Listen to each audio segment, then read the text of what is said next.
Okay, જય માતાજી ખેડૂત મિત્રો, જય યસ બીજ, જય માતા. જય માતાજી. બરાબર, આજે અમે કુદાલ ગામની અંદર આથી લમસમ 1 મહિના પહેલાં ડાયાભાઈ ખુશાલભાઈ તળપદા સ્વામિનારાયણની મંદિરની પાછળ છે થોડું દૂર, એમને અમે બે કોથળી સોઇલર ખાતર આપણે આપ્યું હતું એમને નાખવા માટે, અને પૂછીશું આપણે હવે એમને પોતે જાતે કે એમને આ સોઇલર ખાતર નાખવાથી કેટલો એમને ફાયદો થયો છે. બરાબર છે, એટલે આપણા ખેડૂતને આપણે પૂછીશું.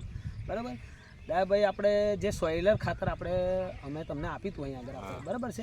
હા, એટલે તમારે એ એક સોઇલર ખાતર નાખવાથી તમને કેટલો ફાયદો થયો એ આપણે આ ખેડૂત મિત્રોને આપણે કહેવાનું છે. બરાબર, એકદમ 83 ઉપર પડી ગયેલી મરચી અને એકદમ નિરાશ જેવી હતી. બરાબર, મને કાઢવાની ઉમેદા થઈ ગઈ હતી, પણ તે તમે ખાતર આપ્યું એ ખાતર નાખ્યા પછી બરાબર 3 દિવસમાં ચોથા દિવસે તો વાડી એકદમ લીલા સરસ જેવી થઈ ગઈ. બરાબર છે. આ ભાગ તો બિલકુલ મારો બેલી ગયો. આ ભાગ ને હો, પછી આ ભાગમાં એકદમ એક ધારી મરચી થઈ ગઈ. બરાબર, એક હરખી થઈ ગઈ, એકદમ હરખી થઈ ગઈ. બરાબર છે.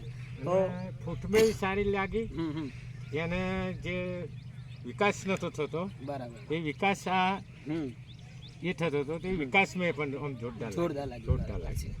તો તમે જોઈ શકો છો આ સાઈડ ઉપર કે તમે જો આ ભાગ હરખો, આ સાઈડ વાળી મોટી હતી, આ સાઈડ વાળી નાની હતી. પણ એક ખાતર આપણે સોઇલર ખાતર આ ખેતરની અંદર નાખવાથી એક હરખી લેવરે આવી ગઈ. તમે જોઈ શકો છો, વીણવાનું પણ ચાલુ જ છે. બરાબર, ખેતીની અંદર વિકાસ એકદમ સારો.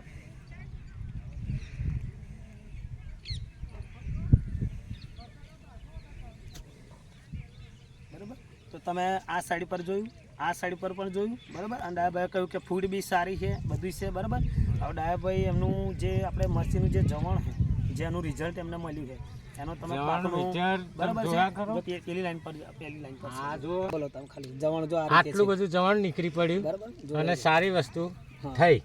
અકને એકદમ પીરી હતી, બરાબર, એકદમ પીરાશ હતી. હા, જવણ બધું કમ્પ્લીટ છે. બરાબર, એક છોડવા કમ્પ્લીટ છે. અહીં પણ તમે જોઈ શકો છો, આ બાજુ જોઈ લો, આ બાજુ જો, આ પણ તમે જોઈ શકો છો. બરાબર છે, જોઈ લો, એકદમ જવણ એકદમ ફૂલ.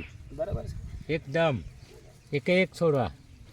અત્યારે મોણા વેણા છે 60-70 મણ મરચો નીકળવાનો. જો બધું જવણ છે, આ બધા છોડવા ભરેલા જ છે.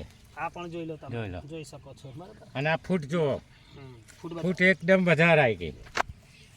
સોઇલર ખાતર છે, બરાબર, બહુ ફાયદાવાળું છે. એની વડનું આવું જ બતાવો દે. તો આમાં ચાલુ જ ફાલ જોઈ શકો, એકદમ રિઝલ્ટ કમ્પ્લીટ. બરાબર, ચાલો. તો ડાયાભાઈ, આપણે જે આ ખાતર નાખ્યું, આપણે સોઇલર ખાતર, બરાબર, તમને તો પોતે રિઝલ્ટ મળ્યું છે, તો તમે બીજું હવે આ ખાતર વિશે તમે બીજું શું કહેવા માંગો છો? બીજું મેં 2-3 ખેડૂતને હલાવ્યું ખાતર. બરાબર છે, અને 2-3 ખેડૂતને વાડીઓ સુધારી દીધી છે. આ ખાતર થી ગુણ પડ્યો એટલે મેં કોશિશ કરી મારા સી વાડીઓ જોવા, એટલે મારી વાડીઓ જોઈ એટલે ડાયાભાઈ શું કર્યું, મેં કીધું સોઇલર ખાતર મળે છે, એ લાઈન તમે નાખી દો તો તમારી વાડીઓ સુધરી જશે. એટલે મારી વાડી જોઈ અને એ લોકોએ નાખ્યું, એ લોકોની વાડીઓ પણ કમ્પ્લીટ થઈ ગઈ. બરાબર છે, એટલે હું ખેડૂતને એવું કેવું કે કોઈ પણ ખેડૂત હોય તો સોઇલર ખાતર નાખીએ છો તો બહુ ફાયદો થશે. બરાબર છે. સ્ટેપ તો ડાયાભાઈએ કહ્યું કે ભાઈ એમને ઘણો બધો એમને ફાયદો થયો ખેતરની અંદર. બરાબર છે, અને દરેક ખેડૂતોને આગ્રહ પણ કરે છે કે ભાઈ તમે પણ ખેડૂતની ખેતીની અંદર વાપરો. બરાબર છે, અને એમણે લમસમ 4-5 ખેડૂતોને નખાવ્યું છે. એમની પણ મરચીઓ આપણે હજુ આ નેક્સ્ટ વિડીયોની અંદર એમને ખેડૂત સાથે આપણે તમને આપીશું.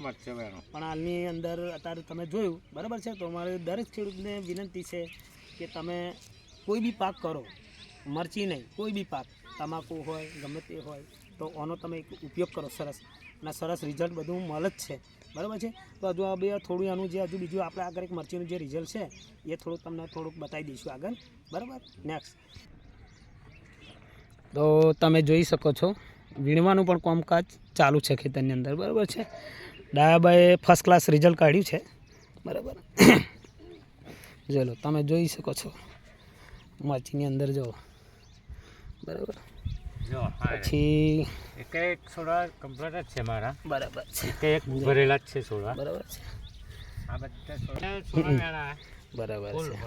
બરાબર, સરસ રિઝલ્ટ. જો બરાબર છે, જોઈ લો. આ બધું આ એની ટોટલ હવે કાલે કાઢો. જો જોઈ લો, તમે જોઈ શકો છો સોઇલર.